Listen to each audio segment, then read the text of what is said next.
falar sobre força centrípeta, tá? Tá. Que a gente já viu, mais ou menos, a gente viu o movimento circular uniforme, né? E a gente viu que quando a gente tem movimento circular, não precisa nem ser uniforme, mas qualquer movimento que não seja retilíneo e uniforme, existe aceleração. E aí, segundo a lei de Newton, ela nos diz, né, que se tem aceleração, então tem força resultante. Essas duas coisas, elas vivem juntas, elas não aparecem separadamente, né? Então, se tem força resultante, tem aceleração. Se tem aceleração, tem força resultante. Todo movimento que não é MRU é acelerado, portanto, tem força resultante.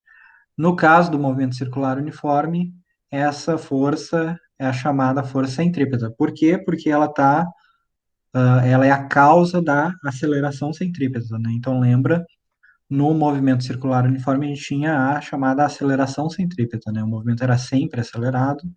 Isso aqui a gente viu que era V ao quadrado sobre R, ou ômega ao quadrado vezes R. Isso aqui está lá quando a gente viu o movimento circular uniforme, né?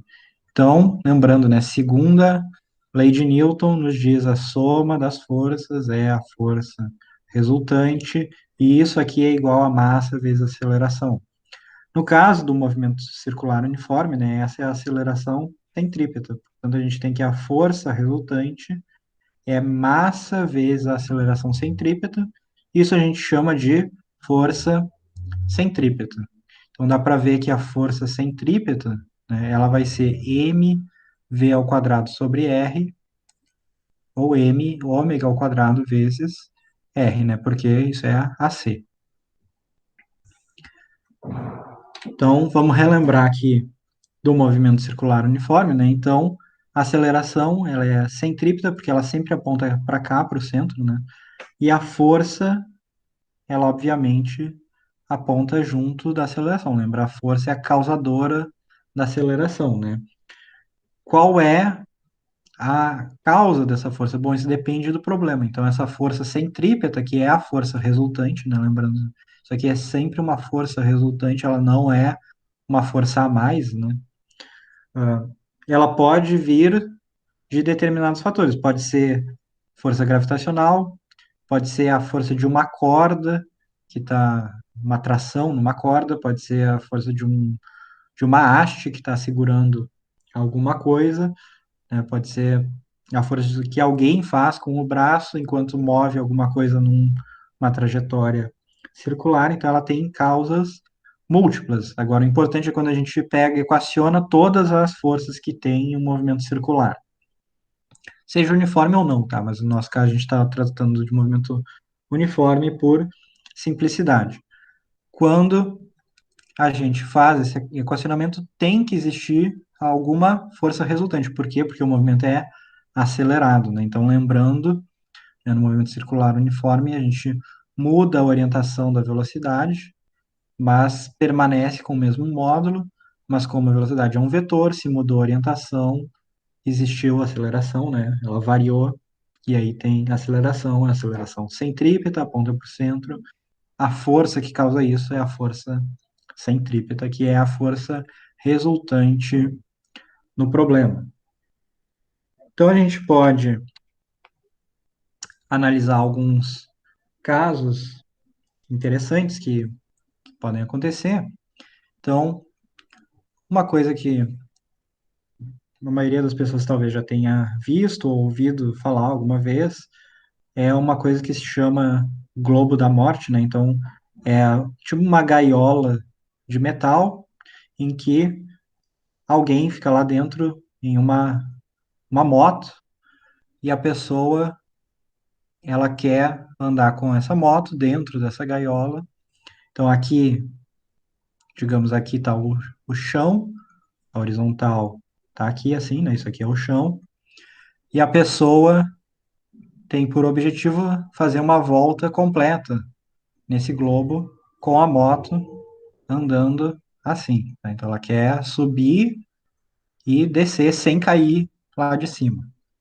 E aí a pergunta é como isso é possível, tá? E a gente vai ver que isso vai ser sempre possível desde que a velocidade com que a pessoa se desloca, a moto se desloca, ela seja maior ou igual que algum valor mínimo. Se esse critério for atingido, a pessoa consegue dar a volta completa.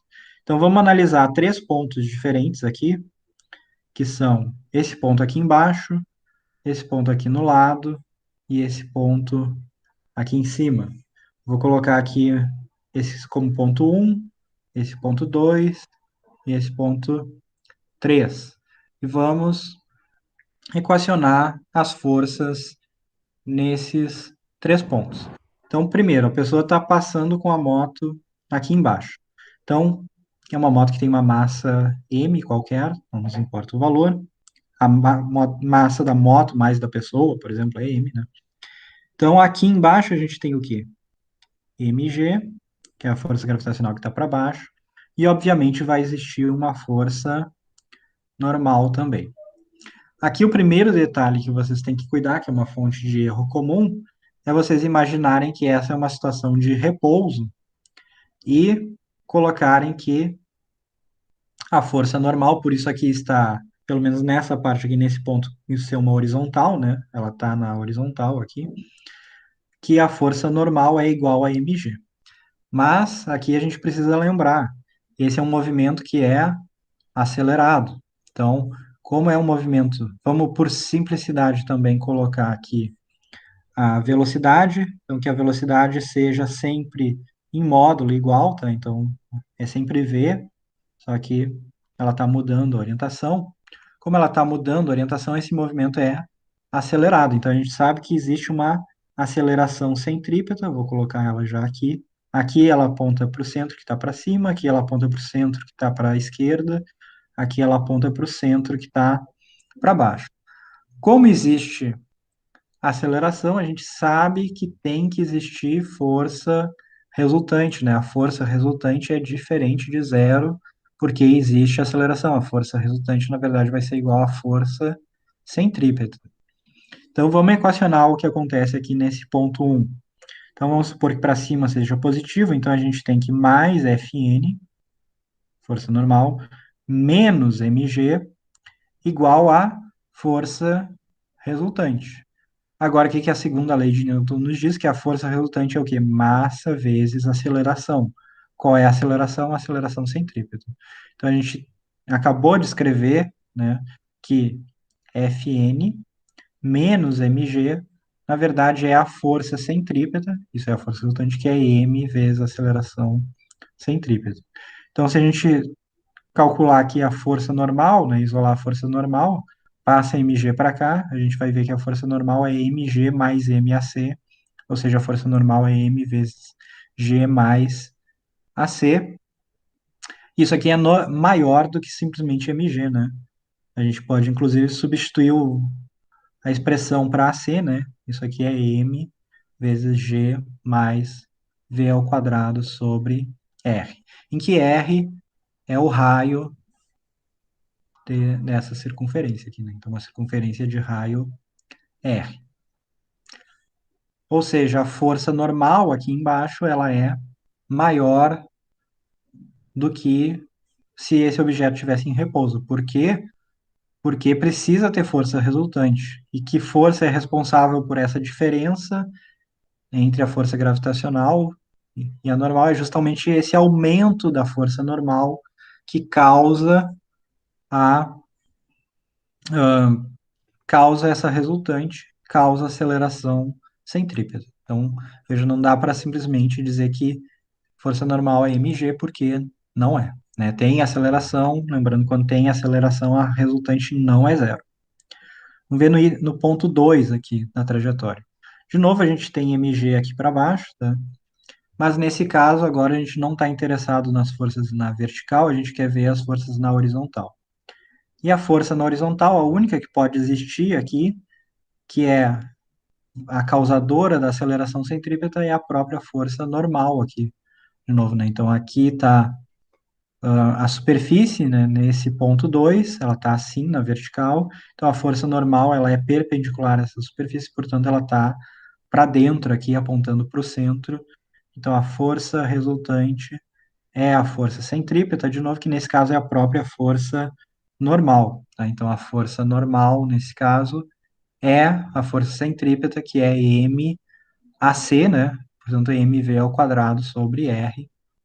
Ou a mesma coisa, né? M ômega ao quadrado vezes R. Então, isso é o ponto 2. De novo, então, veja a força normal é alguma outra coisa que não é mg. Tá? Então, é sempre importante equacionar com cuidado as coisas. Por último, vamos ver ali o ponto 3. Então, esse ponto aqui, vamos deixar ele sozinho aqui.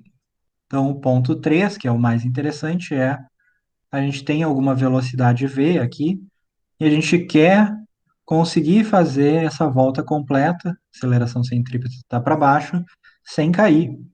Como isso é possível? Então vamos equacionar as forças que existem aqui. Quais são as forças que podem existir? A gente sabe que tem mg para baixo e a gente sabe que pode existir uma força normal, que nesse caso está para baixo também, tá? Por que que ela está para baixo? Porque a moto aqui, ou seja lá o objeto for que estiver fazendo esse movimento, está de cabeça para baixo aqui, né? A horizontal está aqui, a normal é perpendicular à horizontal, então a normal só poderia estar para cima ou para baixo, né? Mas a gente sabe que ela nunca vai poder estar para cima, tá? Porque a força normal ela não vai fazer força para segurar essa coisa aqui. Ela vai fazer força ao contrário, ela faz força para empurrar essa coisa para baixo. Da mesma maneira que quando a coisa está aqui embaixo, ela faz força para cima, né? Então ela é sempre oposta à orientação para dentro da superfície, na verdade, né? Então ela é sempre para fora. Então, quais são as forças que existem aqui?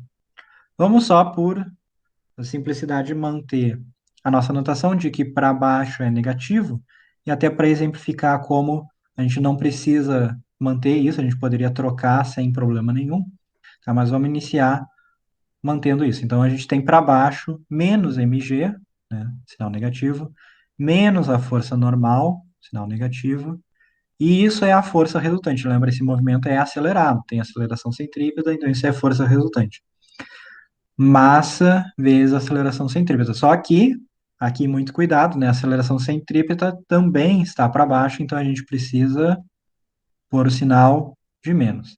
Se for ver, o que a gente fez foi botou um sinal de menos em todos os termos da equação, que significa que a gente poderia ter simplesmente dito que para baixo é positivo, e aí teria escrito essa mesma equação, só que sem se preocupar com essa questão dos sinais, né? Porque seria tudo positivo diretamente. E aqui dá para ver o seguinte, né? Que a força normal, na verdade, ela fica massa vezes a aceleração centrípeta menos mg. Agora, qual é o caso limite, né? A gente está interessado no caso limite, que é a menor velocidade possível para isso. Então, no limite, a força normal ela vai ser a mínima possível. Que força normal mínima possível é essa? É zero. Tá? A força normal menor possível é zero. O que que significa a força normal ser zero? Significa que nesse instante essa coisa ela não está mais praticamente nem tocando na superfície, ela está já no início de uma queda. Nesse caso, a força normal é nula. Se ela ainda estivesse tocando, a força normal estaria fazendo aqui, executando com alguma intensidade uma força. No caso limite, ela é nula, a gente já está no mínimo possível. E se ela for nula, a gente chega à conclusão que MAC é igual a mg, ou seja, a aceleração centrípeta é simplesmente igual à aceleração gravitacional. Aí a pergunta é, bom, mas como isso indica a velocidade mínima? Indica porque a gente sabe que a aceleração centrípeta, né, é v ao quadrado sobre r. Então, nesse caso limite, isso é a velocidade mínima. Então, a velocidade mínima ao quadrado sobre r é igual a g. Isso significa que v mínimo é igual à raiz positiva de gr.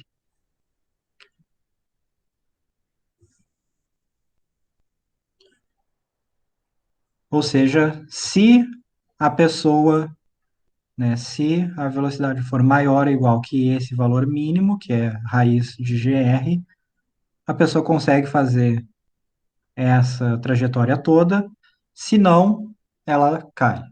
Pode ser, a velocidade pode ser maior que v mínimo? Pode, não tem problema nenhum. O que que vai acontecer? Aí a força normal não vai ser zero, tá? Ela vai existir ali, vai ter algum valor que vai ser dado por essa expressão aqui.